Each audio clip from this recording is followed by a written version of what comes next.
Fala, brasileirada! Aqui é o Léo Canário, seu calango do cerrado favorito, falando diretamente da terra dos bravos e livres. Olá, aqui sou eu, o professor Igor, desbravador da filosofia do cotidiano, ou seu filósofo de botequim, falando diretamente da ilha de Vera Cruz. E este é o Sem Gravidade, o melhor podcast que você vai encontrar, pesado nas ideias e leve nas palavras. Hoje falaremos sobre mentiras, bravatas, potocas, lorotas e o lado oposto da verdade. Vem com a gente que hoje o papo tá ardiloso.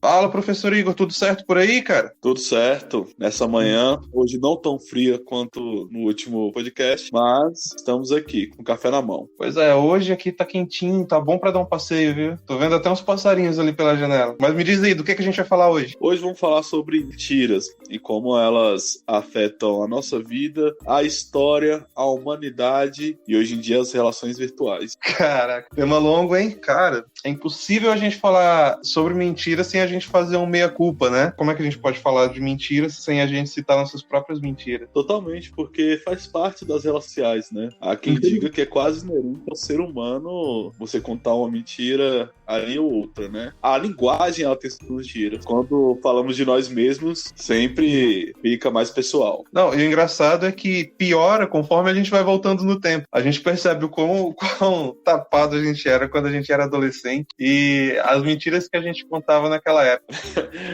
Eu tenho histórias sobre algumas questões que hoje em dia, com olhar de maturidade, você perpassa na sua vida, você olha pra trás e pensa, meu Deus, como aconteceu isso? Igor, eu tenho uma história. Na verdade, essa história não é minha, é a história do amigo de um amigo meu. Uhum. E é uma história boa, cara. Em primeiro lugar, eu tenho que dizer que esse amigo do amigo meu era jovem, era inconsequente, não sabia nada da vida. Mas é uma história legal, olha só. Esse amigo de um amigo meu, no primeiro emprego que ele conseguiu, ele já estava alguns meses trabalhando lá, sabe? Tava indo tudo muito bem. Os diretores da empresa gostavam do cara, porque ele entregava bem. Um dos diretores chegou com uma proposta indecente. Ó, ambiente poluído, não é nada disso que você tá pensando.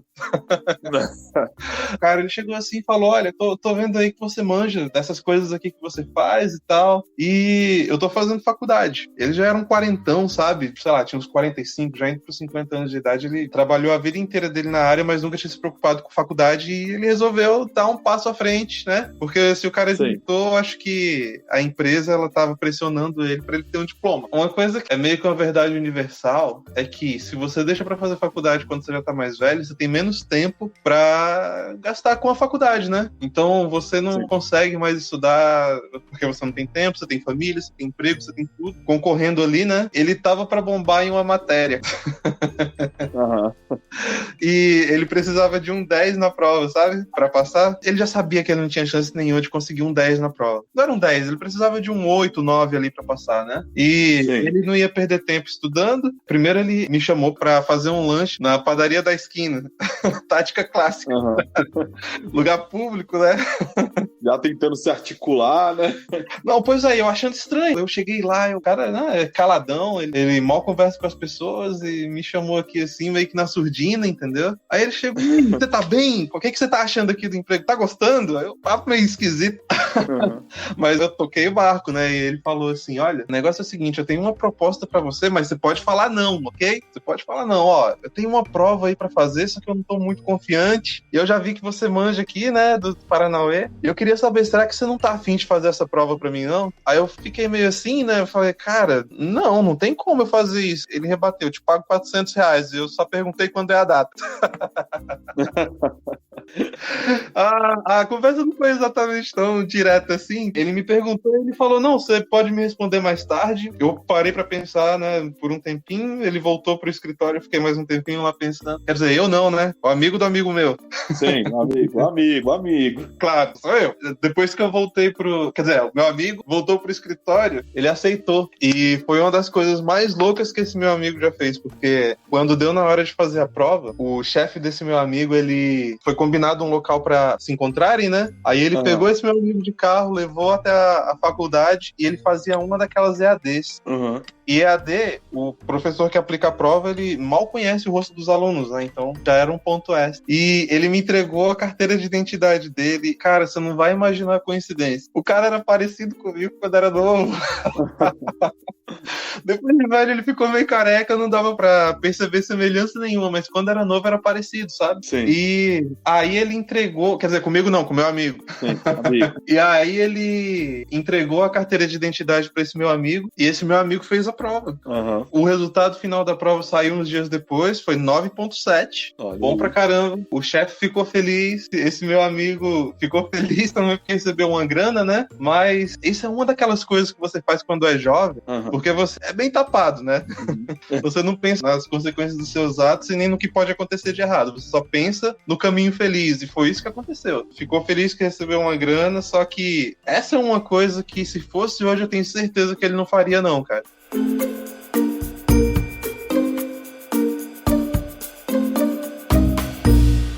I want the truth! You can't handle the truth! Falando sobre escola, eu também tenho algumas fake news aí do período escolar, né? Não sei se você conhece, mas eu estudava na... Deus me livre. Já entendeu, já. Como é que você saiu vivo de lá? Aí tu já começou a entender a história já, né? Porque o que acontecia? Eu estava, né? Para as pessoas que nos escutam entender era um colégio que você tinha também assistência social. Então, você tinha umas casinhas ali também que ex-presidiários moravam lá no programa de ressocialização. Aí você tinha a escola de fundamental e mais na frente você tinha um curso que era destinado para a população no geral. E depois, essa escola, ela se tornou ali, eu esqueci o nome, não é CAGE. Acho que era FEBEM, não? Acredito que eu não vou saber qual é a sigla. Era Centro Ressocialização de Jovens. Exatamente. O jovem infrator. Mas quando eu estudei lá, não era só uma escola de fundamental. Posterior a isso, eu fui pra... E estudar no colégio 3. E lá você tem o 3. É um lugar que é pra dar briga de menino. Porque você tem 4 escolas juntas no mesmo território. É pra você ter briga ali. Que é o 3. Do lado do 3 você tem o Centrão. Abaixo do Centrão você tem o 9. E do lado do 9 você tem o... Rapaz, eu lembro que quando eu cheguei na escola, só tinha cara mal encarado, porque a gente tem impressão que as escolas mais violentas são as escolas periféricas, mas não, porque as escolas que são nessas regiões mais afastadas, os alunos eles têm sentido de comunidade na escola. Então o aluno, ele olha pra escola do lado da casa dele e fala, essa escola também é minha. Isso é uma coisa muito bonita que isso acontece na educação. Agora, essas escolas nos grandes centros, como ali mesmo, você tem gente de todo lugar. Os meninos, eles não têm esse apego emocional à escola. Essas escolas são as escolas mais violentas. E eu, já entendendo mais ou menos isso, eu cheguei na sala e eu pensei, cara, eu não posso deixar. E a gente veio de uma época, né, que hoje em dia isso mudou um pouco na escola, mas a gente veio de uma época que você tinha uns caras meio perigosos ali estudando com a gente, né? Você tinha 16, 14 anos e tinha um cara de quase 20 anos na mesma sala que você, né? Eu lembro disso. O cara com 24 anos e você lá com 14, entendeu? O cara com barba feita, bigodinho, uma faca no bolso, com 2 filhos no braço e lá assistindo a aula, sabe? Então eu olhei assim, sabe, cria do Recon City, eu me coloquei um apelido de do gueto. Nossa, já cheguei bravo na escola, sabe, marrento, porque eu já sabia que ali era um lugar onde você tinha muita briga, e eu falei, velho, já tem que botar a postura desde o início. Aí fiz alguns amigos, e todo mundo, o Igor é do gueto, não sei o quê, e era um apelido mesmo na escola. Aí um dia eu fui na padaria, junto com meus colegas, e eu já montando um personagem ali. Da padaria, o cara perguntou, onde você estudava antes? Eu falei, na... Aí o assistente da padaria, meu irmão, você estava na escola de preso, cara. Aí pronto. Os meninos do lado, todo mundo lá abriu o olho assim, como assim? Eu falei, é mesmo. Aí a gente chamava os ex-presidiários que moravam ali perto da escola dos caras da casinha. E eu falei, não, sou amigo de todos, ó. Não conhecia um, mas não, sou amigo de todo mundo. Então eu criei essa personalidade, essa persona, pura fake news ali. E. Só que aí você é o seguinte: se os caras acham que você é meio valentão, os caras começam a chamar você pra brigar. lá, né? No lugar deles, né? Só que eu lembro que um dia, aí eu desci. Eu não sei, eu era o exato oposto, cara. Eu era bunda mole, pô. Era nerdão, mas ó, eu vou te contar mais uma história depois dessa que vai te fazer rir, mas manda aí. Continua aí dessa sua história de crimes e... Achei aqui agora. Mas a grande questão é que eu nunca fui de brigar. Mas eu criei esse personagem porque... Exatamente pra evitar brigas, né? Aí todo mundo olhava pra mim e achava que eu era virado a chavinha, assim, sabe? Eu lembro que eu desci pra parada um dia e eu gostava muito de skate na época. Então eu tinha muitos amigos que eram do skate e esses outros moleques que eram meio brigão. Aí eu lembro que na parada, cara, os caras juntaram. Isso aí é uma covardia que eu sempre achei, desde a época de escola, juntar, tipo, 10 caras pra bater em um. Putz. E eu lembro, cara, até hoje isso não sai da minha cabeça. Eu na parada e os 10 caras batendo no moleque.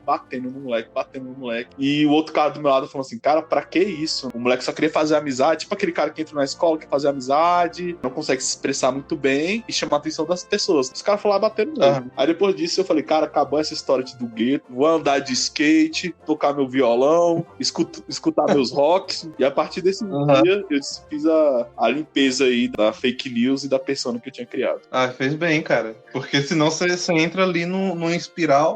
Total. Você só ia descer. Né? Não, você ia ter que provar que você é do gueto mesmo, em algum momento.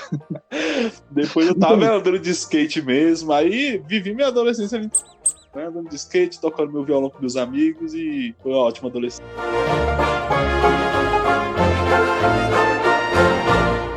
I want the truth! You can't handle the truth!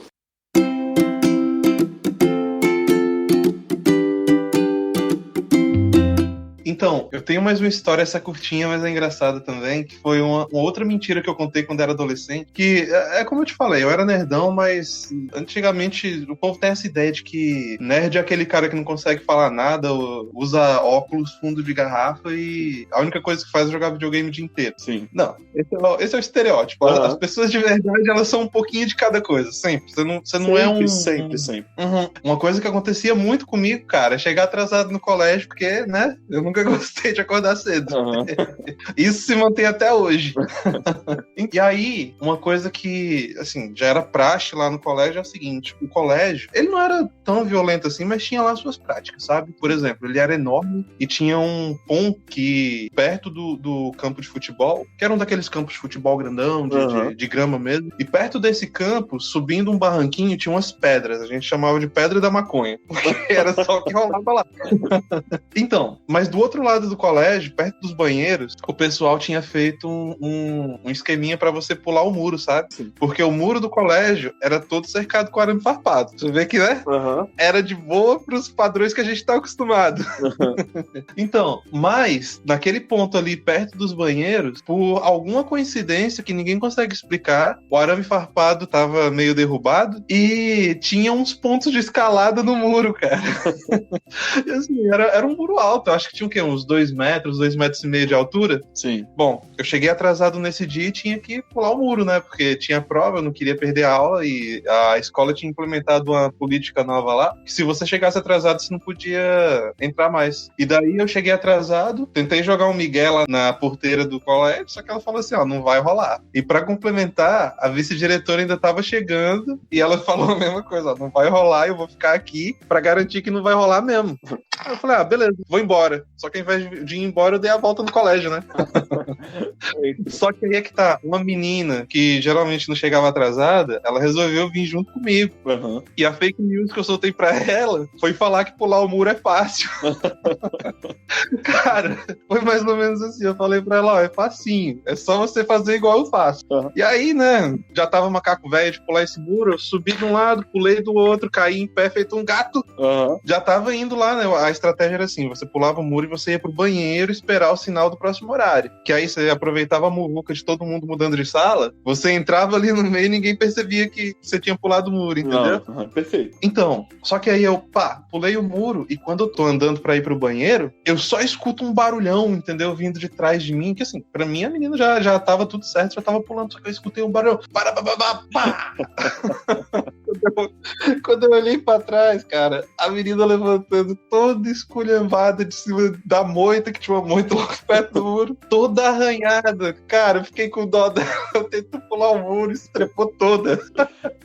Oh, cara. Assim, eu fui inocente, viu? Pra mim era fácil mesmo pular o muro. Eu não sabia que ia ser tão difícil pra ela. Oh.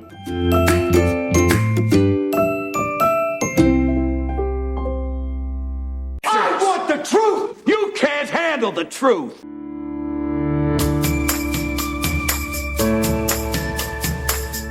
Mas e aí, você tem alguma outra história também? Eu tenho, não, de fake news, principalmente eu caí em fake news, contar cronologicamente, né, que foi pouco tempo depois dessa Igor do Gueto. Eu lembro que na minha rua, eu e os amigos da minha rua, a gente éramos muito amigos, assim, muito próximos da adolescência, e naquela rua ali já rolou de tudo, cara, que você imaginar, no sentido de diversão, né, infanto-juvenil. Eu lembro que no fim da adolescência, para a juventude, você começa a ter interesse em meninas, né, e eu lembro que surgiu uma vizinha nova, assim, sabe? Na nossa rua. E eu e meus amigos, a gente ficava na rua o tempo todo, cara. Era chegar da escola, a gente juntava ou na esquina ou na frente de casa de um amigo meu. A gente gostava de comprar o suco, né, na vendinha do lado e comprar salgado, né? Aqueles salgados pequenos que eles vendiam, que começou a vender em padaria. A gente comprava um bocado, fazia o suco lá, ficava conversando até passar pra noite e quase madrugada. Na rua mesmo. Minha mãe não gostava muito que eu ficasse, principalmente na esquina, né? Os meninos até. Os meninos zoavam de mim. Também ela não podia brigar, eu podia ficar no meio da rua. Ela não queria que eu ficasse na esquina, né? Com medo de alguma coisa.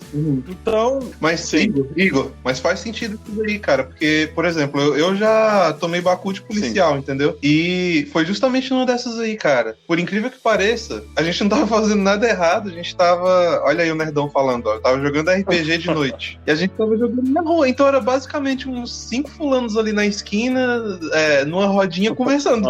E aí chegou o policial, né? Já era de noite, era o que? Umas 9, 10 horas. Com pouca gente na rua. E aí chegou os policiais lá, eles estavam achando que a gente tava fumando maconha, cara. Os caras chegaram procurando alguma coisa, olhando os matinhos, porque eles tinham certeza que aquilo dali não era normal. Mas assim, a gente só tava lá, né? Não fazendo nada. Sabedoria de mãe. Mas na minha rua, entre meus amigos, virou uma piada. Vamos sair da esquina, porque a gente pode ficar no meio da rua, a gente pode pular de paraquedas, mas na esquina não pode ficar. Começava a ficar zoando, porque realmente a mãe brigava muito ficar na esquina. E eu entendo que ela tá querendo falar sobre esse estereótipo de venda de drogas, né? Porque normalmente o pessoal fica na esquina ali, que é mais visível, etc. Aí surgiu uma vizinha nova, sabe? E toda vez que essa vizinha passava, só que ela era mais velha, eu tinha ali na fase de 16 anos, e ela já tinha uns 26 anos, 24 a 26. Mudou uma família grande, toda vez que ela passava, ela ficava olhando pra gente. E a gente olhava pra ela, claramente, né? Menina, adolescente, começando ali os seus olhares diferentes pras moças. E ela começou a conversar com a gente, né? Aí um dia ela passou e a gente falou, quer suco? Ela falou, nossa, se tiver suco de maracujá, eu quero. Nossa, aí saiu os 4 moleques correndo pra comprar suco de maracujá. A gente comprou, fez o suco de boiada. E ficou nessa. A gente ia na vendinha, ela ia também. Claramente ela tava, hoje em dia, olhando com os olhos de maturidade, ela tava brincando com a gente, né? Zoeira. Pra nós, era super sério, sabe? Aí tinha um cara que ficava andando muito com ela. E cogitávamos que fosse o namorado dela, alguma coisa do tipo. Só que ninguém sabia, a gente não sabia nada, né? A gente só sabia que ela conversava com a gente e que ficava rindo demais pra nós. Aí, determinado dia, eu acordo de manhã cedo. Eu tinha um amigo que a gente chamava ele de pão de queijo. Só que, na verdade, o apelido dele não era pão de queijo, o apelido dele era qualquer comida, sabe? Qualquer uma. A gente só chamava ele de comida. Tinha dia que a gente chamava ele de suco de maracujá, lasanha, mas o mais recorrente era pão de queijo. E eu não me pergunte por quê. A gente só fazia isso com ele. Chegou ele e esse outro amigo e falou assim, cara, não sai de casa. Aquele cara que anda com ela, o namorado dela, ele tá atrás de você. Se te ver na rua, ele te pega, já era. Eu tinha 16 anos, o cara devia ter quase uns 27, sabe? Aí eu, velho, eu não posso sair de casa. Cara, eu passei 1 mês e meio dentro de casa, sem sair pra rua, nem pra ver a luz do sol. Os meninos, eles voltaram e eles inventaram essa mentira, porque o cara não era namorado dela, o cara era primo dela, né? Só que eles inventaram essa mentira, esqueceram que me contaram a mentira, entendeu? Eles inventaram a mentira, aí eu fico em casa 1 mês, aí todo mundo, o pessoal na rua, nossa, cadê o Igor? Ele sumiu. Sumiu, né? Não sei porquê. Né? Aí os caras foram bater na minha casa, velho. Aí, por que você não tá saindo, cara? Quando você tá com raiva da gente, o cara tá me perseguindo na rua, não sei o quê. Aí os caras começam a rir, né? Eles, cara, era mentira, velho. Aí virei, né, galhofada. Pô, o cara tá um mês dentro de casa com medo do outro cara lá, o cara é primo dela, não sei o quê, não sei o quê. Seu apelido devia ter mudado pra bunker. Sim, cara, um mês dentro de casa sem sair.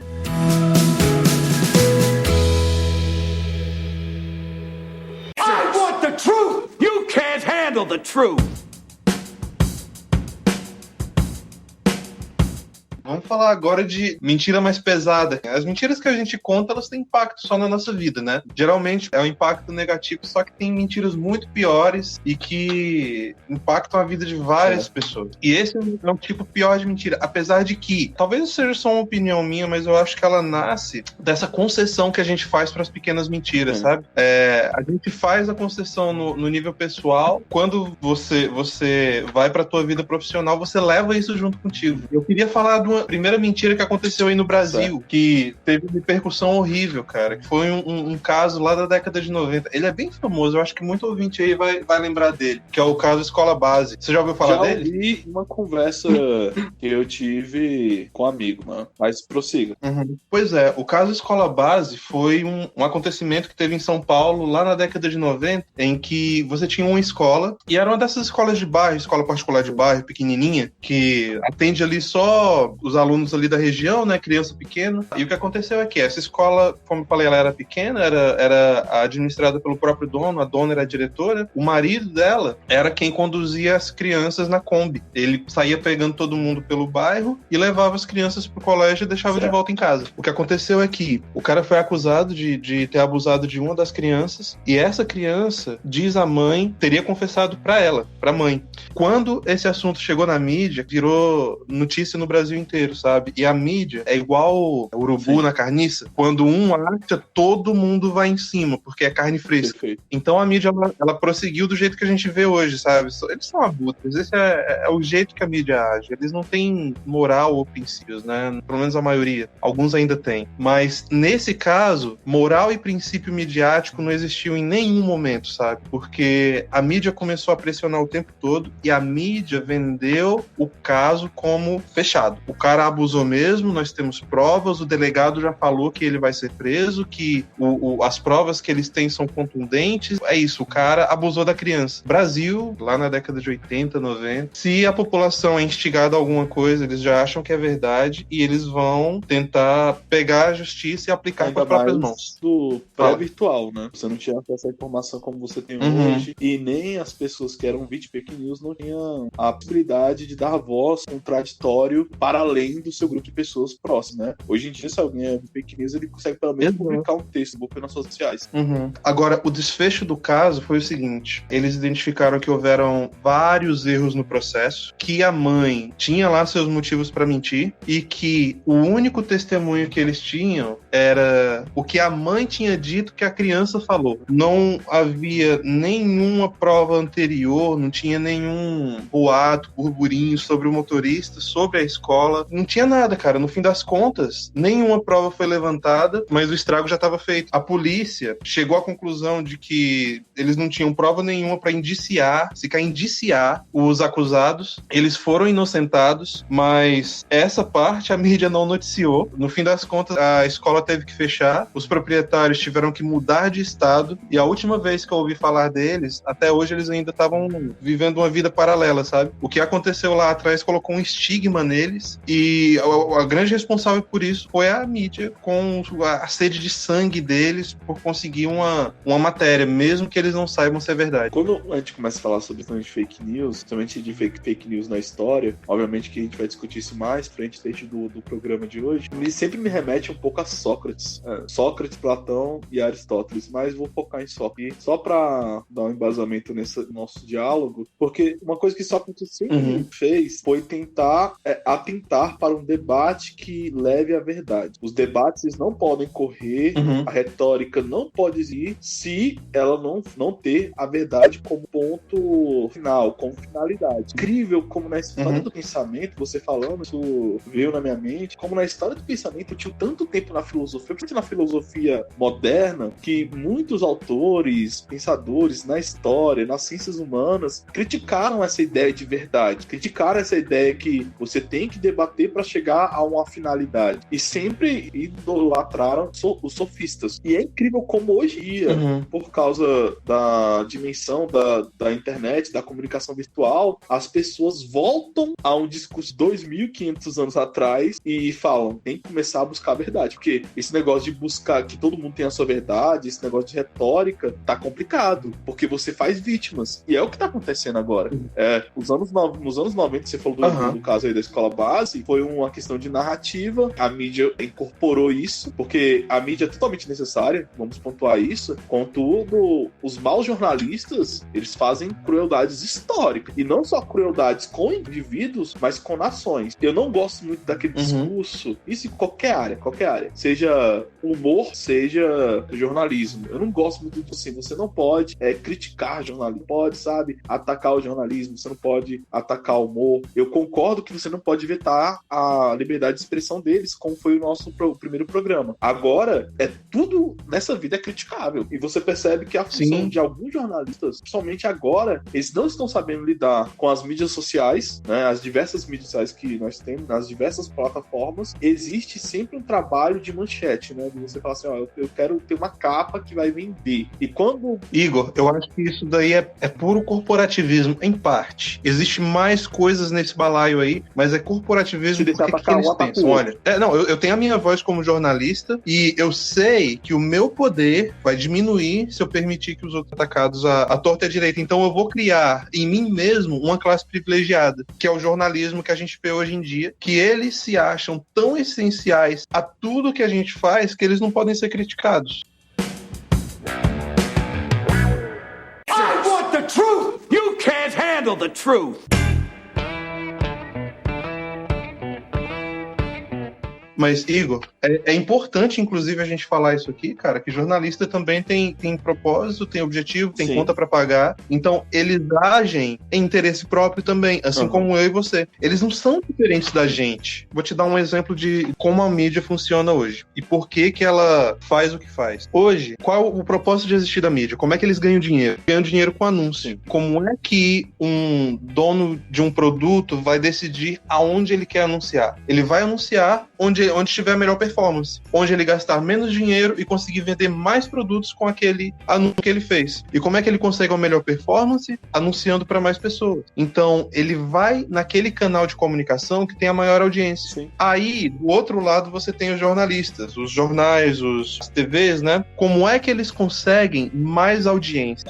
Estimulando dois sentimentos, medo e raiva. Certo. Esses dois sentimentos, eles estimulam as pessoas a ficarem grudadas na TV. Então, por exemplo, quando você tem uma guerra, pra mídia é ótimo. É excelente que tenha uma guerra, justamente porque a guerra induz medo e induz raiva. Você fica com raiva do teu adversário e você fica com medo do que pode acontecer. Daí, todo mundo vai ficar grudado na TV o tempo todo. E esse, assim, seria um grande motivo para as grandes agências de comunicações para estimular guerras. A gente teve as administrações do governo Bush pai e do Bush filho. O Bush pai foi lá no finzinho da década de 80, né? E o Bush filho no início da década de 2000. O Bush pai, ele iniciou a primeira guerra do Iraque e o que fez o sentimento público mudar a favor da guerra foi uma notícia, só uma só. Eles tiveram uma mulher, que ela foi depor no Congresso e a mulher chorou e tudo mais. E ela falou o seguinte, que houve uma instância de soldados iraquianos que invadiram um hospital do Kuwait e pegaram bebês das incubadoras bebês e jogaram no chão. Assassinato de bebês por soldados do Iraque num hospital do Kuwait. Foi isso que ela falou. E ela descreveu em lágrimas, cara, super convincente. O que descobriram depois é que toda a história foi fabricada pela filha de um dos príncipes do Kuwait, que foi essa mulher que foi testificar no Congresso. E a mídia, ela amplificou essa história toda sem averiguar. Assim, a guerra teve outros motivos também, mas foi essa notícia específica que mudou o sentimento popular em favor da guerra. Aí você pensa assim, mas a mídia não tem nada a ganhar com isso. O que a mídia vai ganhar com isso? Eles vão ganhar mais anúncio, porque em tempos de guerra, as pessoas vão se grudar mais no noticiário para ver se aquilo dali vai afetar a vida delas ou não. Teve o segundo exemplo que eu falei, que foram as armas de destruição em massa da Segunda Guerra do Iraque do Bush filho, né? E foi o mesmo esquema, cara. Eles falaram que teria essas armas de destruição em massa, e a evidência que eles usaram foi uma reportagem, se eu não me engano, do New York Times, falando que o Iraque estava transportando um tipo específico de cano de chumbo, de alguma coisa assim, que seria feito para usar armas de destruição em massa, entende? Inclusive, eles não eram nem específicos. Armas de destruição em massa pode ser qualquer coisa, pode ser um vírus, pode ser uma bomba atômica, pode ser muita coisa. E não era especificado. E no fim das contas, a história provou que essa história era totalmente fake, porque os Estados invadiram o Iraque, não tinha arma nenhuma lá. Isso, no decorrer até da própria América Latina, você tem casos disso. Você tem, inclusive, em eleições, Dutra, ali no período de Vargas, você tem também a influência de jornais na Revolução Cubana. Há quem diga que Fidel Castro é um filho do New York Times, né? Porque até aquele período ali, Fidel, antes da Revolução, ele não era comunista, pelo menos ele não se dizia, ninguém sabe se realmente ele era, e ele falava que não era. Fidel, ele deu entrevista em abril de 1959, ele falava que ele não era comunista e que ele repudiava o pensamento revolucionário. Isso já depois do final da guerra contra o Fulgêncio. Tem até um livro falando o homem que inventou Fidel Castro, que é Herbert Matthews, né? Dizem que ele que inventou Fidel Castro porque ali no período do início da Revolução Cubana, ele consegue uma entrevista com Fidel e ele fala, não, esse cara ele é um cara democrata, que preza pela ascensão de Cuba e pela dimensão múltipla de partidos, de todos os espectros, menos o Partido Comunista. Aí depois, no final da Revolução, o Fidel vai lá e fala, não, Cuba vai ser agora um estado comunista, né? Ou seja, pode falar. Igor, desculpa te interromper. Eu só quero dar uma pincelada aí nesse assunto do Fidel, cara. Eu não sei se é fake news. Eu só ouvi falar, e como diria jornalista, meu compromisso é com a notícia, não é com a verdade. Mas tem um boato por aí de que o Justin Trudeau, o primeiro-ministro do Canadá, é filho do Fidel. Você já ouviu falar dessa? Não. Cara, dizem as más línguas que o pai do Trudeau, ele era muito amigo do Fidel, né? E ele viajou pra Cuba 1 ou 2 vezes. A mulher dele teve um caso com o Fidel, o marido assumiu o filho, sacou? E aí é engraçado, os memes que o pessoal faz na internet colocam a foto do Trudeau e do Fidel lado a lado. E aí eles ficam fazendo, sabe, aqueles tracinhos assim, olha, a sobrancelha dele aqui e ali, é tudo igual, e não sei o que e tal. De novo, eu não sei se isso é verdade ou se é fake news, meu compromisso é com a notícia, não é com a verdade.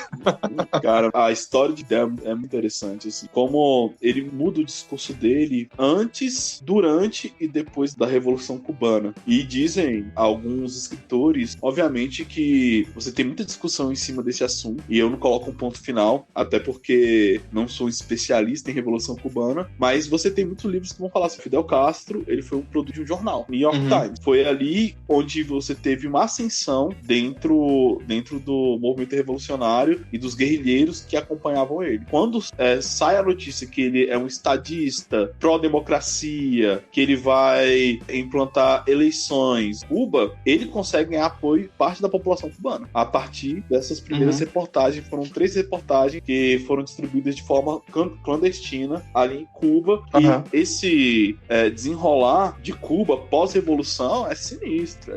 Eu acho engraçado, a gente estava discutindo um dia desses sobre os antifas, né? Eu primeiro tentei me informar com você, o que estava acontecendo.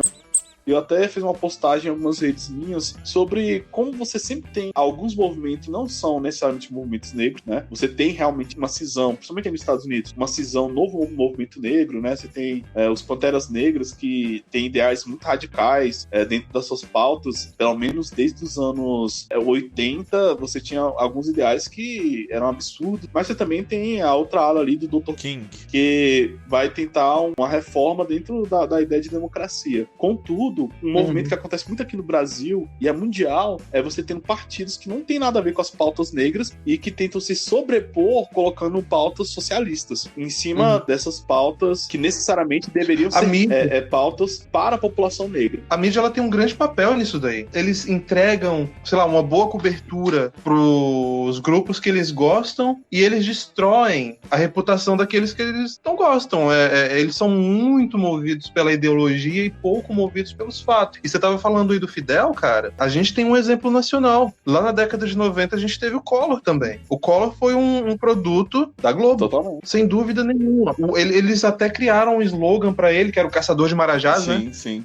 E dentro dessa perspectiva de fake news, e voltando a esse ponto aí desses movimentos socialistas, eu tava discutindo com um amigo meu sobre isso. E ele pontuando, nós temos que acabar com o capital, porque o capital é fonte de todo racismo, de todo preconceito, de todo machismo, de toda xenofobia. Tudo está no capital. Acabou com o capital, acabou com todos os problemas da humanidade. Se o indivíduo não vê inocência falando algo assim, eu não sei onde ele veria mais. Contudo, quando você vai ver na história, Cuba perseguia pessoas que tinham religiões de matriz afro, mandava homossexuais para campo de trabalho forçado e fuzilava rivais. Quem nunca viu aquela entrevista do Che, que ele é chamado na ONU, e perguntam para ele se ele fuzilava em Cuba. E ele fala, fuzilamos sim, e prosseguiremos fuzilando. Aí se vende essa ideia de discurso, de fake news. E inclusive, eu faço um adendo aí no que você tá falando de um outro caso de fake news de um repórter chamado Walter Durant. Ele omitia e ele mentia para provar que o comunismo funcionava, entende? Ele falava, por exemplo, que os russos não estavam passando fome, eles só estavam famintos.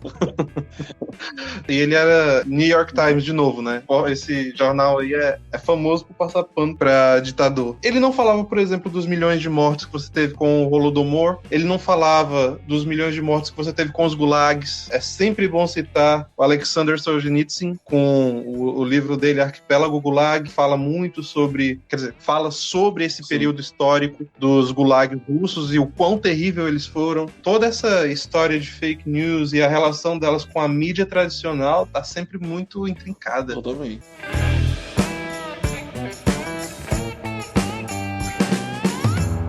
I want the truth! You can't handle the truth!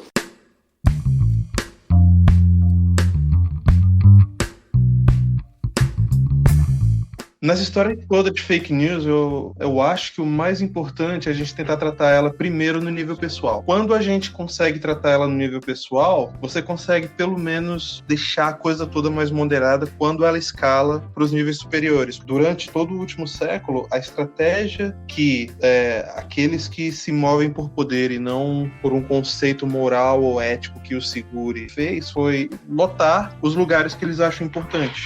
Por exemplo, a mídia tradicional, jornais e revistas. Eles fizeram isso ativamente, né? Você teve um grande movimento para você inserir ideólogos em posições de poder. E é isso que a gente está vendo hoje. Quando você vê essas grandes marcas se dobrando ao politicamente correto, a políticas muito específicas, é porque eles fizeram isso lá atrás. Eles colocaram pessoas que são movidas pela ideologia em posições de poder. O que eu diria é que a gente tem que dar um passo para trás. É a primeira coisa que a gente tem que fazer. A gente tem que focar no indivíduo. Uma forma de você começar esse processo consigo mesmo é respondendo a uma pequena pergunta. Por que você não deve mentir? Qual é a tua base para não mentir? Porque a mentira, ela pode te trazer grandes vantagens. Não existe nenhuma discussão em torno dessa afirmação. Ela pode te trazer grandes vantagens, mas se ela te traz vantagens, então por que você não deveria mentir? Eu explicaria da seguinte forma. De um ponto de vista psicológico, até físico mesmo, nós nos tornamos o que nós fazemos. Como assim? Se você fizer uma ação por muito tempo, aquela ação, ela vai solidificar até no teu modo de andar, entende?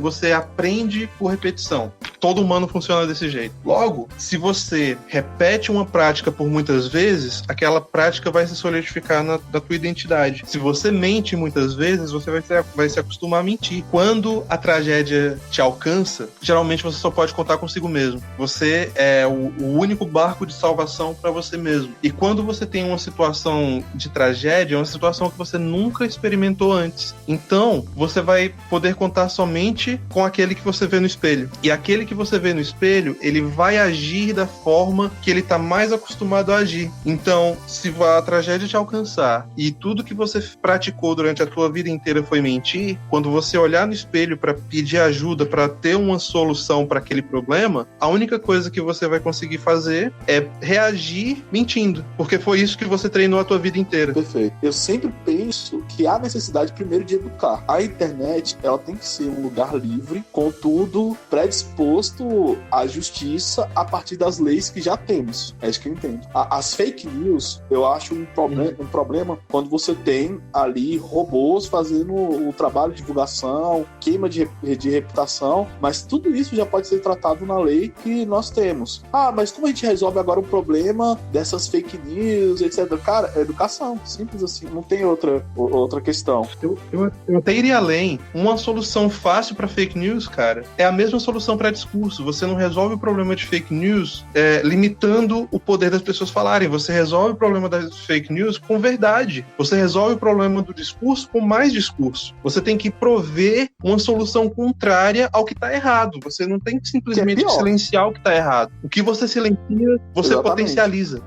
Você vai pegar essa ideia de mentira, ela já está na linguagem. Dentro da filosofia da linguagem, nós temos um problema que a nossa linguagem, a gente não consegue ter lugar para individualidade. Exemplo, eu chamo toda cadeira de cadeira, mas nem toda cadeira é a mesma cadeira que eu chamo de cadeira. Eu sei que ficou confuso agora na cabeça de vocês, mas é simples. A individualidade, ela não é respeitada pela linguagem. A banana que você come hoje não é a mesma banana que você vai comer amanhã, mas todas elas são chamadas de banana, porque a linguagem, ela sempre vai ser generalista. É um problema de linguagem que tem. A gente não consegue chegar e respeitar a individualidade das coisas. Dentro disso, você vai ter outro problema mais à frente na história do pensamento, que é a sofisma. E como você falou sobre verdade, e eu falei lá atrás, eu acho muito engraçado como a gente tem que voltar agora para Sócrates. Um cara que foi tão atacado pela filosofia moderna, pelas ciências humanas, não só as humanas, mas toda a academia, nem da modernidade, dizendo que não existe verdade, como assim cada um tem a sua verdade. Hoje em dia, século XXI, a gente olha para trás e fala assim, quem estava certo era Sócrates. Porque a verdade, ela não tem utilidade prática, como a beleza também não tem utilidade prática. A beleza é totalmente inútil. Então essas coisas que não têm utilidade prática, ela não serve muito bem pro capitalismo. E perceba que o capitalismo, para mim, a democracia tem seus defeitos, mas é a melhor forma que a gente encontrou de conviver. Mas a gente tem esse problema de utilidade no capitalismo e na democracia. Na democracia, sempre vai vigorar a mentira. Essa é a verdade. Desde os gregos, você tinha lá os sofistas, que eles não procuravam a verdade, mas eles ganhavam no discurso e na narrativa. Contudo... É engraçado você falar sobre os sofistas, que, cara, sofista é basicamente um advogado. Ele tá advogando por uma causa, ele não tá em busca da verdade. Ele não tá em busca de provar que algo é assim ou assado. Ele só tá em busca de provar que o ponto dele que traz vantagem pra ele é o que você vai engolir. E naquela época, Sócrates falava, tem um problema aqui, a gente não tá tentando entender a verdade, buscar a verdade, a gente tá tentando ganhar o debate um do outro. E quando você começa a entender um pouco de democracia, você percebe que isso é um erro dentro da democracia, é o melhor que a gente conseguimos, porque os outros meios são bem piores, mas é um dos problemas da democracia, porque a verdade não foi feita pra democracia. Inclusive, isso tudo que a gente tá vendo, cara, é um resultado direto da queda da verdade objetiva, que foi aquilo que você tava falando mais cedo. Um exemplo que eu tenho é mais ou menos assim. Se você pega hoje um grupo de pessoas que tá alinhado à esquerda, vamos dizer assim, um grupo de pessoas que é tudo canhoto, e um outro grupo de pessoas que é tudo destro, e coloca eles em uma sala de cinema, põe os caras pra ver o mesmo filme político. Quando os dois grupos saírem daquela sala de cinema, eles vão ter uma interpretação totalmente oposta do que eles viram, apesar de que eles viram a mesma coisa. E isso é porque você, ao invés de dar razão à verdade objetiva, você tá dando razão à verdade subjetiva. Verdade subjetiva é completo paradoxo para começo de conversa, mas você está dando razão ao subjetivismo, à interpretação de cada uma daquelas pessoas, mas, apesar da interpretação delas, você tem uma verdade ali no meio, que ela é objetiva, ela é factível e ela não é falsificável. E é essa verdade que a gente tinha que buscar, e é isso que a nossa sociedade abandonou. Você vai pegar os pensadores modernos, no início deles, que eu me identifico muito, eles não queriam dizer, inicialmente, que não existe verdade, mas que cada um tem a sua percepção da verdade. Só que esse discurso, mais à frente, você vai pegar agora Foucault,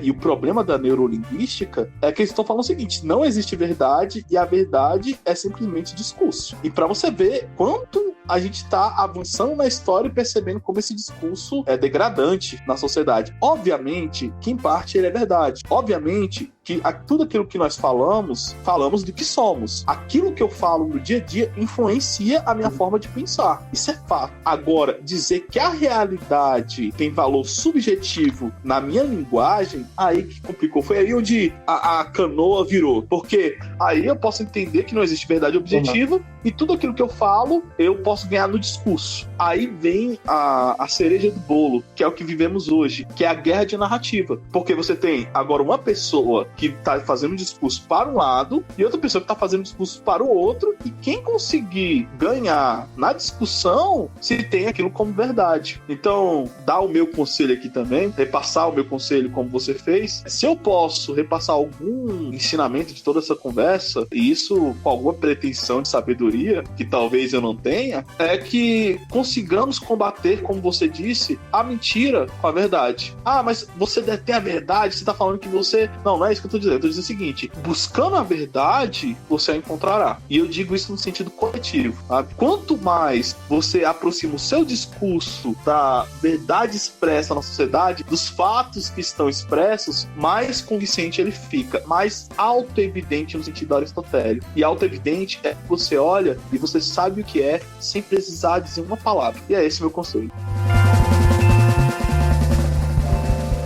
I want the truth! You can't handle the truth!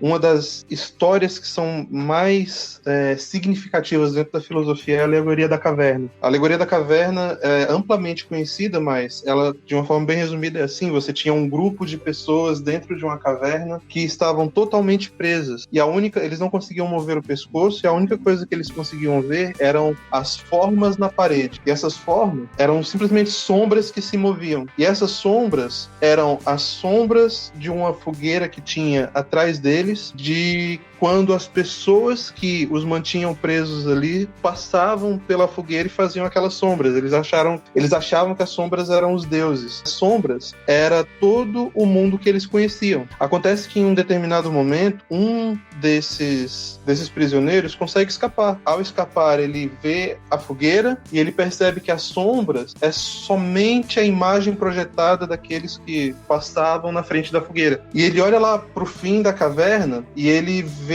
o restante do mundo. Ele chega lá no fim da caverna, ele vê o céu, ele vê os passarinhos, ele vê as árvores de verdade. Ele percebe que tudo aquilo que ele via lá atrás era só uma ilusão, era o mundo visto por uma máscara. Ele volta lá para trás, ele fala pros companheiros dele, ele os liberta, e ele fala: olha, esse mundo que a gente está vendo aqui dentro da caverna é uma ilusão. Isso daqui é só o resultado das sombras que foram projetadas para nós vermos. Isso é muito atual, porque é justamente o que acontece na nossa relação com a mídia. O que a gente vê de notícia são as sombras projetadas por alguém. É a percepção do jornalista sobre o mundo. Só que quando um jornalista escreve sobre uma árvore, aquilo não é a árvore de verdade. A árvore de verdade está lá no mundo real. E é importante a gente entender isso, que quando a gente lê uma notícia, o que a gente está lendo é o recorte da realidade de um outro ser humano. Então você não tem que entender aquilo como verdade absoluta até que você possa comprovar o que é ou não é real. É mais eficiente você confiar nos seus próprios olhos do que na percepção que outra pessoa está tentando desenhar para você. Tem uma frase em inglês que ela fala assim: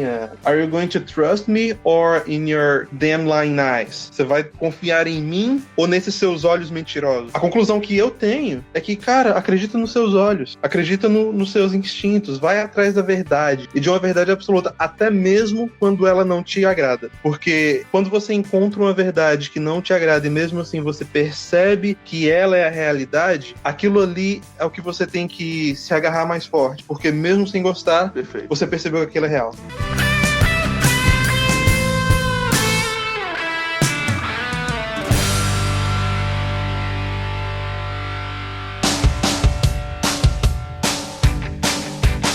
E chegamos ao fim de mais um Sem Gravidade Podcast, pesado nas ideias e leve nas palavras.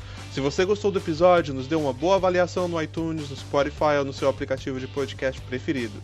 Nos siga também no Twitter, @semgravidade_pc, @IgorSGravidade e @LeoSemGravidade. Caso tenha um comentário, sugestão ou elogio ao podcast, mande um e-mail para semgravidadepodcast@gmail.com. Nos vemos no próximo episódio.